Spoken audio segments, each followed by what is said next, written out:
മലപ്പുറം മഞ്ചേരിയിൽ കാർ കത്തി നശിച്ചു. സർവീസിനായി നിർത്തിയിട്ടിരുന്ന കാറാണ് കത്തി നശിച്ചത്. KT സ്വാലിഹ് വിവരങ്ങളുമായി ചേരുന്നുണ്ട്. സ്വാലിഹ്, ഷോർട്ട് സർക്യൂട്ടാണ് അപകട കാരണമെന്നാണ് പ്രാഥമികമായി മനസ്സിലാക്കുന്നത്.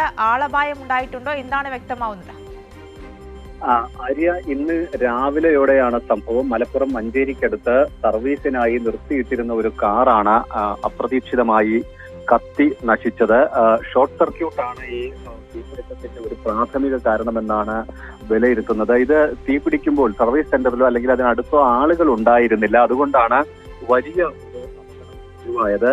ഉടൻ തന്നെ മലപ്പുറത്ത് നിന്ന് ഫയർഫോഴ്സ് സംഘം എത്തി തീ അണച്ചു. മറ്റു കാറുകളിലേക്കോ അല്ലെങ്കിൽ തൊട്ടടുത്തൊന്നും തീ പടരാതിരിക്കാൻ ഫയർഫോഴ്സ് എത്തി വേഗത്തിൽ തീ അണയ്ക്കുകയാണ് ചെയ്തത്. ഈ കാർ ഉടമ മുബഷിർ നൽകിയ പരാതിയിൽ പോലീസ് കേസെടുത്തിട്ടുണ്ട്. ഹോണ്ട സിറ്റി കാറാണ് ഇത്തരത്തിൽ അപ്രതീക്ഷിതമായി കത്തി നശിച്ചിരിക്കുന്നത്. ആര്യ, ശരി, KT സ്വാലിഹാണ് വിവരങ്ങൾ നൽകിയത്.